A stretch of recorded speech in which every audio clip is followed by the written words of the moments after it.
Hey guys, welcome back to my channel. So I wanted to do a July reading wrap up, and coincidentally I read 7 books in July, so I want to talk about them. And I feel like I had a decent reading month. I feel like there were times where I could read 15 books in a month, and I have never gone back to that pace, but I read more this month than last month. But yeah, let's talk about all the books. I don't really remember them that well because I actually listened to some audiobooks, which I usually don't do. So the first book that I read, I actually listened to this. It was like 10 or 7 or 10 hours long, I think, and I finished it on the first day. So I started it in June, and this is Never Lie by Freida McFadden.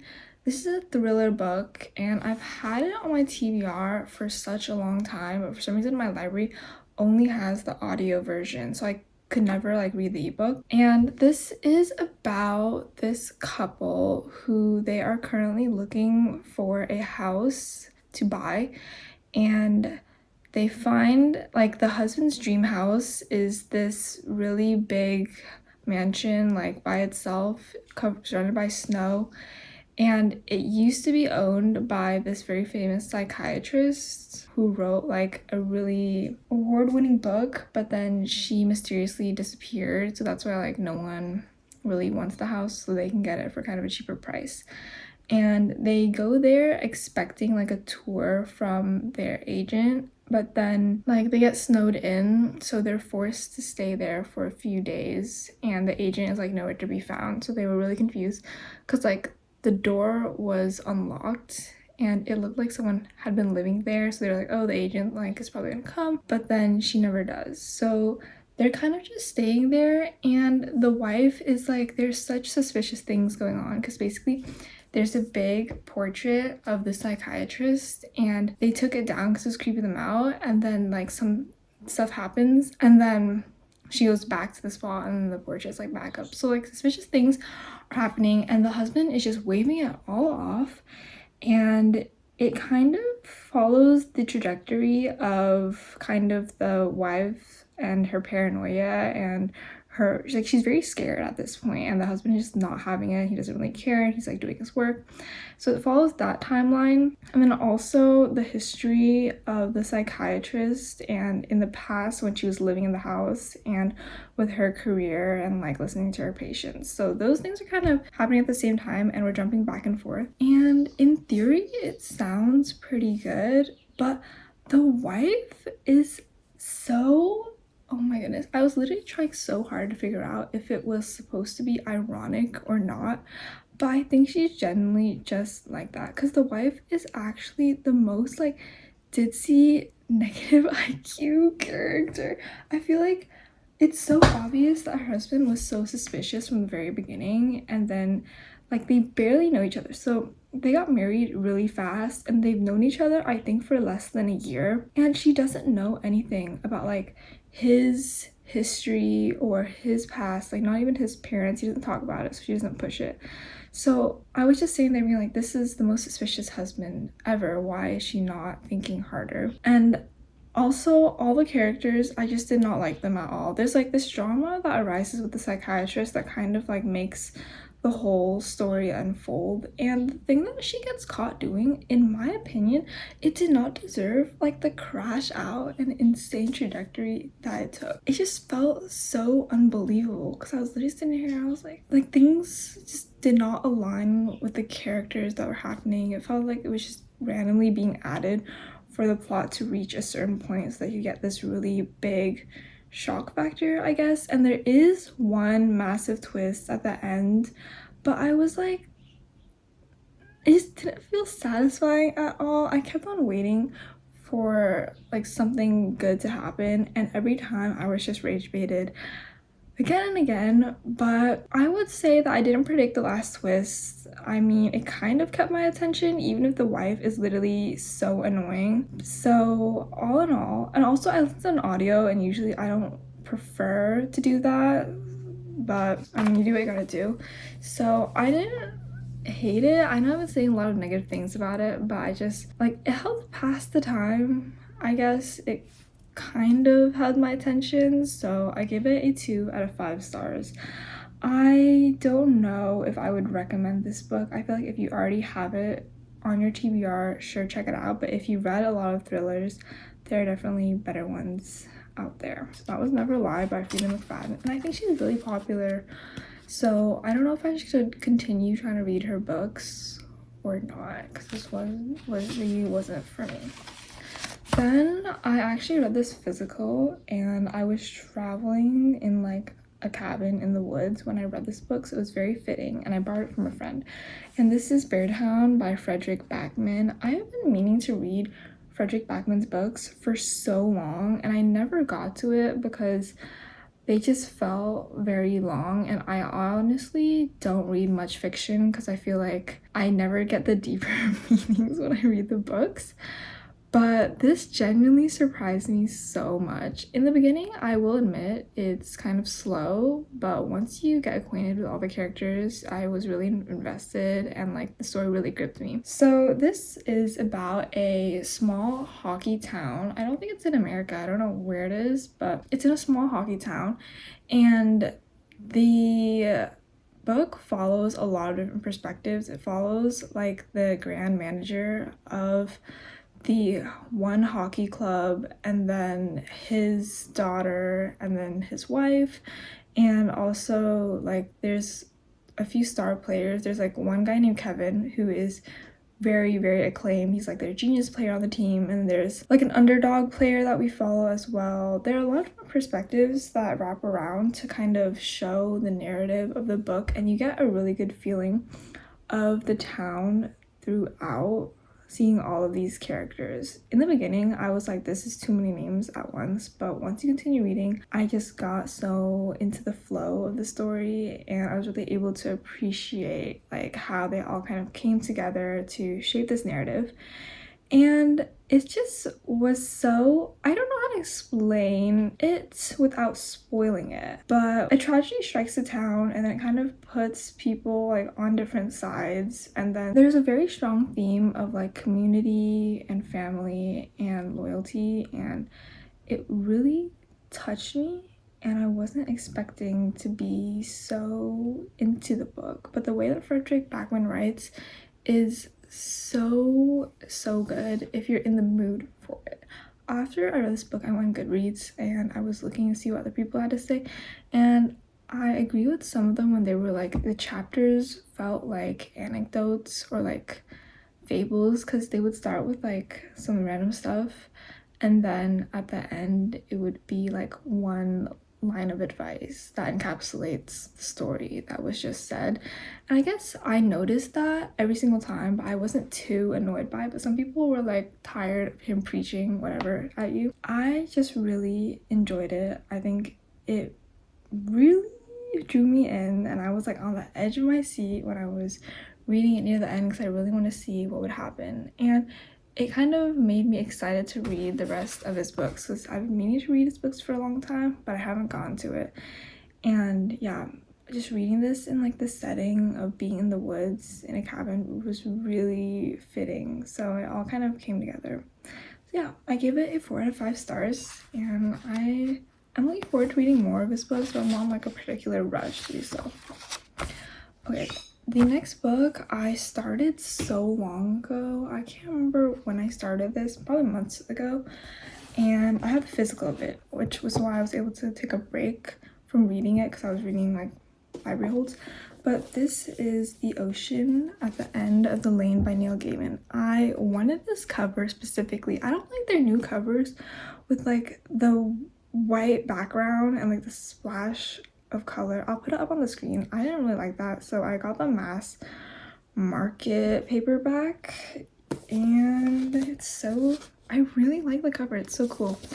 But this is I think it's a fantasy book. It's about this boy, and he lives in a small town, and there's like this cottage. One of his neighbors is like they're not witches, but I think for simplicity's sake I'm gonna call them that, but they're like magical women, and he befriends one of the girls in the cottage. So it's like the grandmother, the mother, and this girl named Letty, Hemstock, and he becomes friends with her, and then some magical stuff happens and he gets wrapped up in the whole world, and she and him have to work together to save his family and save him because I can't remember if it's like a curse, but like he just gets wrapped up in the world, and it's very fantastical and it's very whimsical.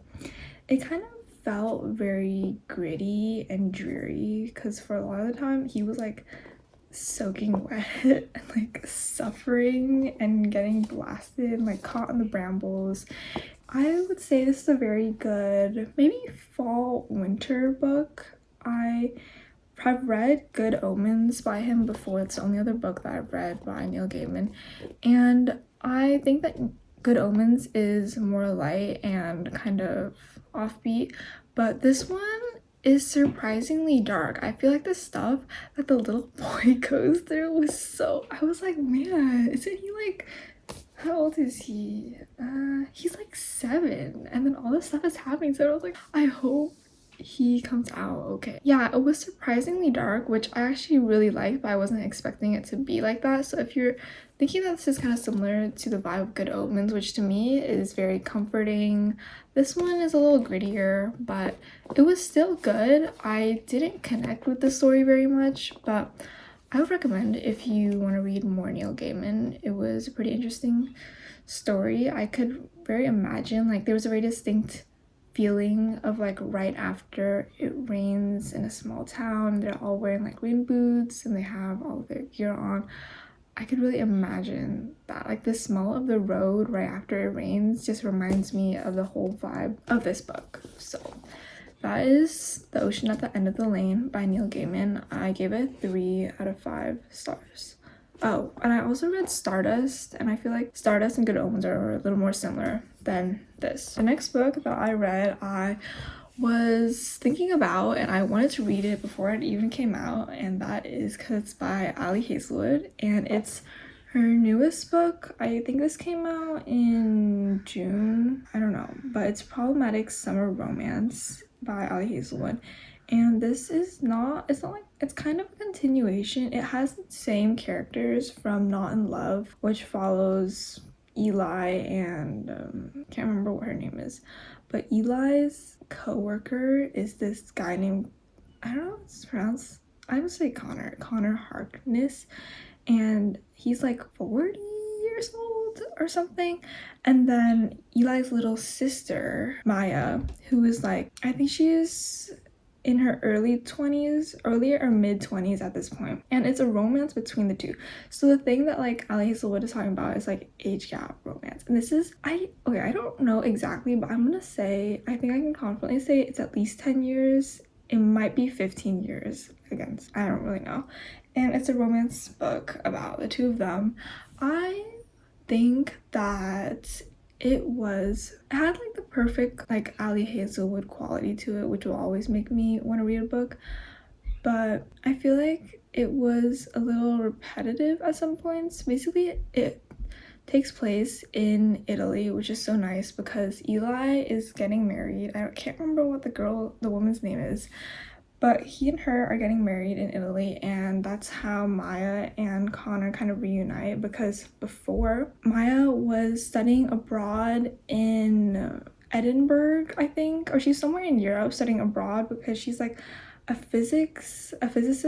She's a very acclaimed physicist, and she was doing her undergrad abroad or something. And then something happens where she's like in a hard place, and at the time she can't reach Eli, so she ends up calling Connor instead, and they start up this friendship that lasts for like kind of long. I feel like 3 years. And then on her end, she's like, okay, I like this guy, like I'm making moves. And his whole thing is that even though it's obvious that he does like her as well, he's like, I'm way too old for you. And he's like, the power imbalance, like and her whole thing is like she's fighting against that, and she's arguing, she's like, stop treating me as if I'm a child, like I'm a grown woman.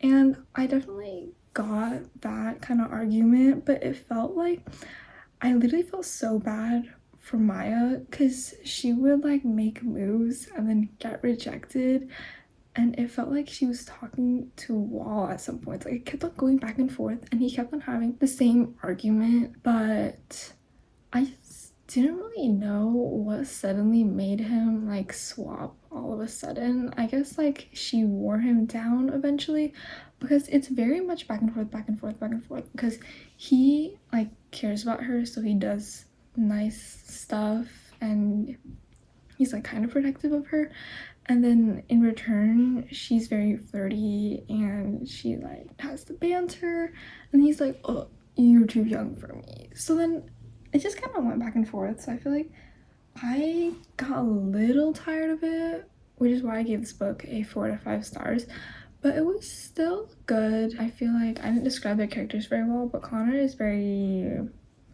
not even grumpy, he's just kind of funny. He's similar to, what is that guy in Love Theoretically? I think he's similar to that guy, or in Check and Mate, like that kind of character. He's not that grumpy, he's a little funny and weird in an offbeat way. And then Maya is stressed because of like, she also has a bit of a personal dilemma about what to do with her future. She's very outgoing, she's funny, she's kind of like the classic rom-com female lead. It wasn't too cringy, but yeah, I liked it. It was good. It's not my favorite Ali Hazelwood, but I'm glad that I read it.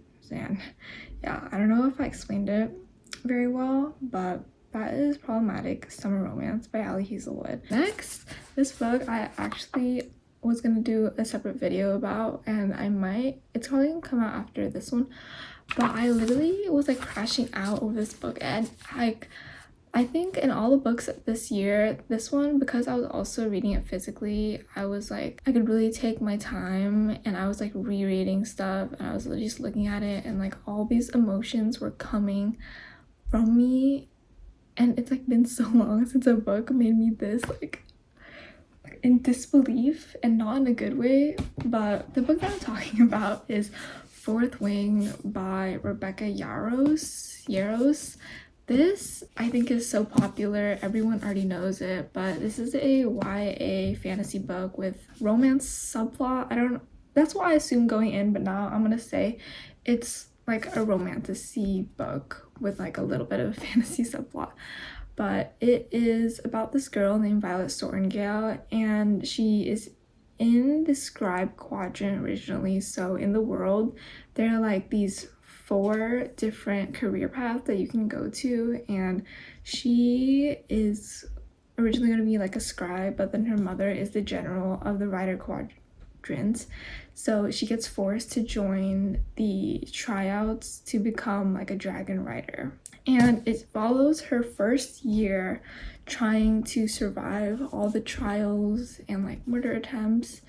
And at the same time, there is this guy named Zayden Rewerson, and he is a 3rd year, I think. She's a 1st year and he's a 3rd year or 4th year. And he's like a wing leader, so he's a very acclaimed, strong dragon rider. And that's basically it. Like, she's trying to survive, and at the same time there's this romance between him and her. At its bare bones, that's what this book is about. This book, by the way, is like over 500 pages. It's, wait, is it? I think it's over 500 pages. It's so long, and I was so excited, which is why I have the physical. Like, I wouldn't buy this book if I wasn't so excited to read it. But this book, I feel like it's so classically YA, in that the girl is like a petite, weak girl who's like, her whole thing is that she's like not a killer, and also that she is too small to like do all the normal stuff. So like she gets hated on and she needs to be protected. And obviously like there's kind of like, she does find her strength at some points, but it's constantly mentioned how like weak and small she is, which kind of defeats the purpose for her having all of these very cool and strong moments for me. And the guy is like a very grumpy, he has trauma, like he keeps it in, he's very strong, very hot in her eyes, it's like they were so classically these YA archetypes that I was so sick of them because they didn't feel like they had a lot of depth. Like the depth that they had was so obvious. Like it's so obvious that like Violet is trying to show, because I think these things are discussed a lot and they're kind of just discussed to the same level where we don't get any new perspectives on it. But the whole thing about like whether or not she should sacrifice her humanity to like fulfill this greater role, because she does end up becoming this very strong and like successful dragon rider because she finishes like, I think she like finishes all the trials and she gets her dragons and now she's really powerful. But now she's kind of struggling between like, oh, should she keep her humanity or like lose it and become the best that she can objectively. I feel like we talk about that a lot, especially with the female character. I don't know why the male character already just seems like he doesn't care and has lost all of his humanity.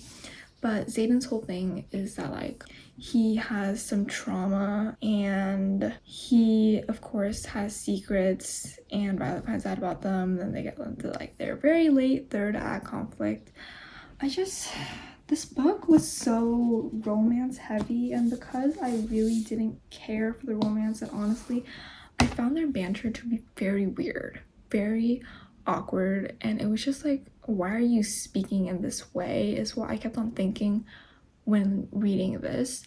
And I didn't feel any chemistry towards them at all. But because of how much romance there is, if you don't care about the romance and you're just bored for a lot of the book, and maybe not even bored but a little bit annoyed at these characters because of how cringe they were acting, I was like, why are you acting like this? And the actual part of the book that I was very curious about was like the dragons and the fantasy. And if I explain in detail my gripe with this, I feel like I'm gonna spoil something.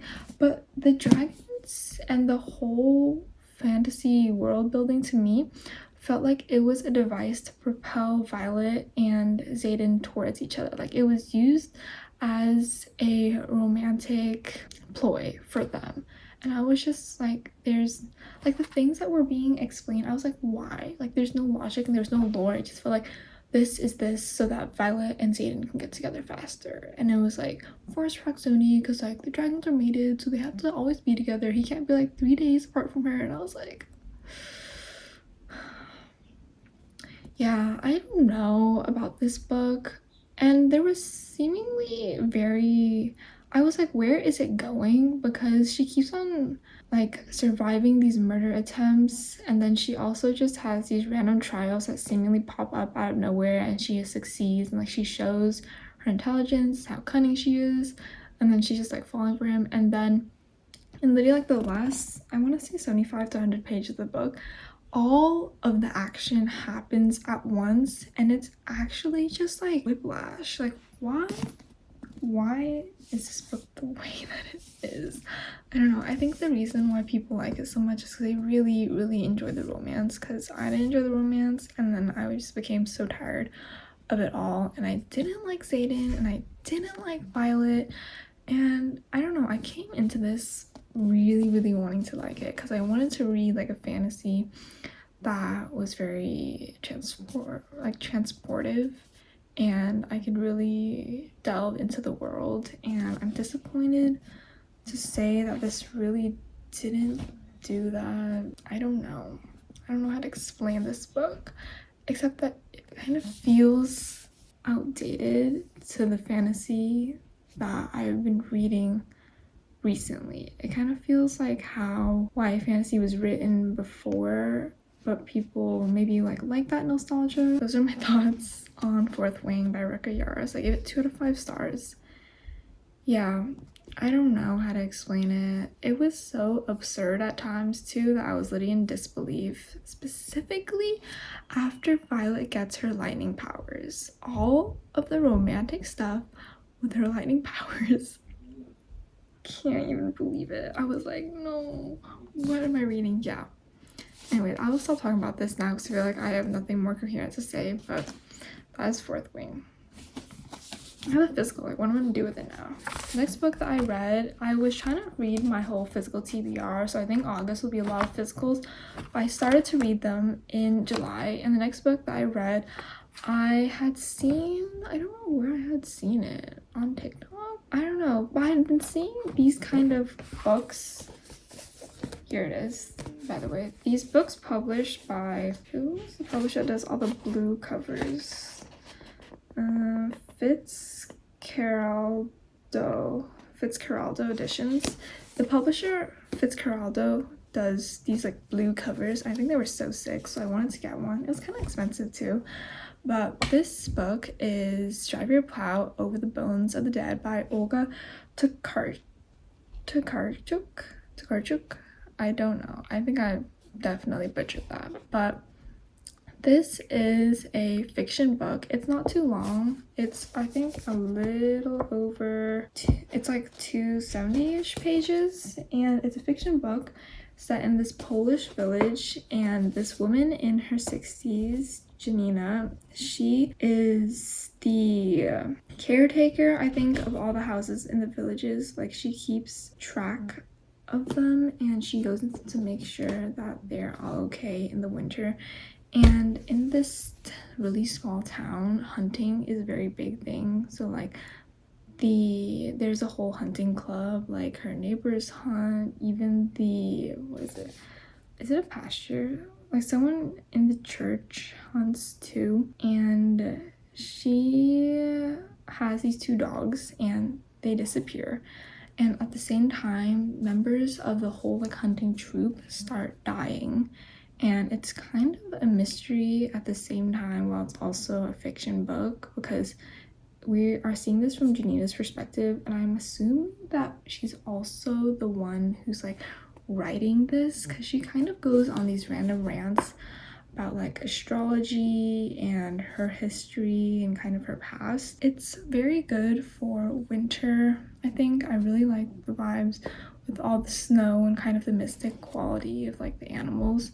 It is such an interesting book. This, when I was reading it, I was literally at first, I was like, oh my goodness, this is very out of my league. It's fiction, but to the extent that like Fredrik Backman's Beartown was fiction, this one and its themes I think are much more subtle, and the writing level, at least for me, felt like it was higher. Like I had to turn my brain on more than with Fredrik Backman.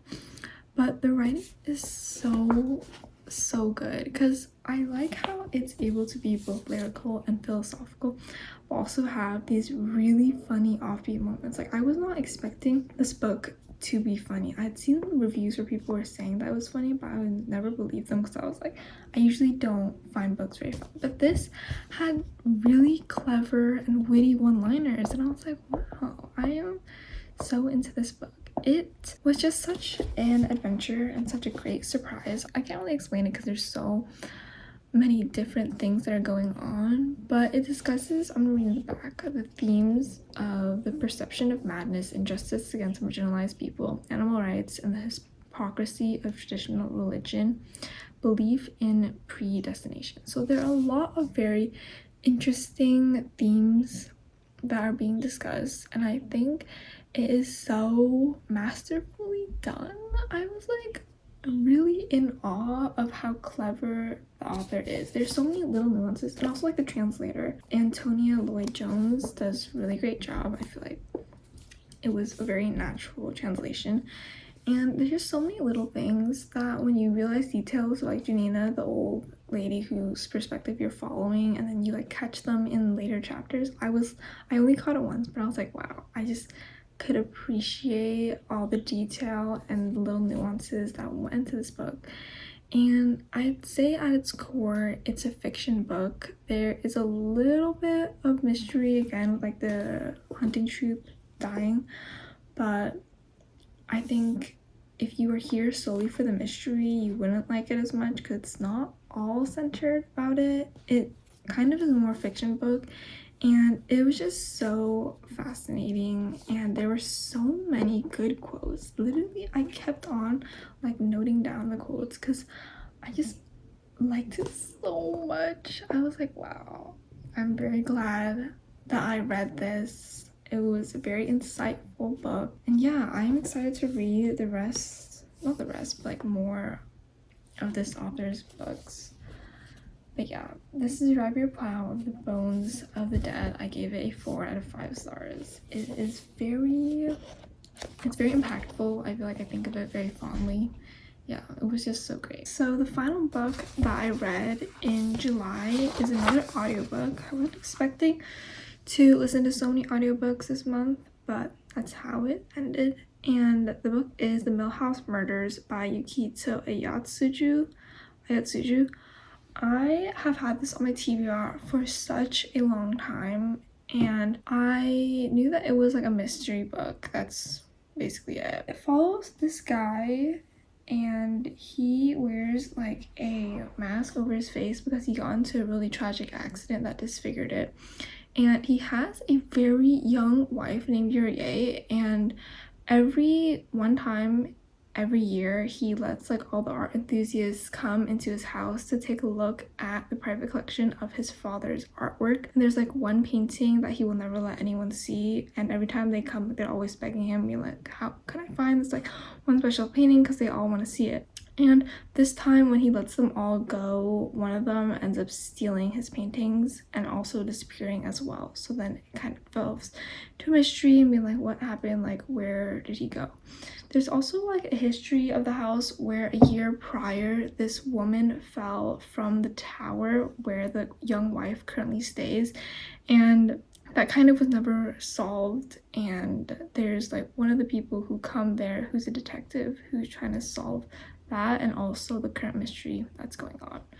So that was it at like its bare bones. I would say that because I listened to this on audiobook, all of the names were very hard to follow because I could not retain them very well, and I felt like the characters did not have very distinct voices, except for like the main character and the detective. They all kind of devolved into one entity, which was like fine. But I think the main thing for me was that I didn't really care about any of the characters except for one, Yurie, the young wife, who literally I feel like she was the most intriguing character out of all of them, because number one, why did she marry him if she's young? And like, why is she locked up in the tower? And like, why does she low-key just accept it? And also, how did she even meet him? I feel like the whole thing between him, the like son of the artist, and Yurie was just accepted and normalized. But I was literally sitting here like, where is the explanation? Like, I wanted a backstory with Yurie, and I really wanted to see things from her perspective because she was very interesting. But we never really get to see very much of her except for in the end. But I feel like that still didn't really explain anything. I just wasn't too into the mystery. I feel like it was kind of slow for a lot of it until the end, where the text like explains everything and you're like, oh, okay, now I get it. And then the book kind of just ends. It didn't feel very intriguing at times. I don't know if it was just because of the audio, but I wasn't very connected to it. I didn't feel like the stakes were that high. I don't know. It was just a very meh book for me. I wanted to like it, but yeah, that is Millhouse Murders by Yukito Ayatsuji. I know that this is technically the second book to the whole kind of series in regards to this, but I'm not really sure if you have to read the first book and if it like kind of relates. I don't know. I didn't find much trouble with the fact that I started with the second book, but yeah, it was okay, not all that mind-blowing. And those were the 7 books that I read in July.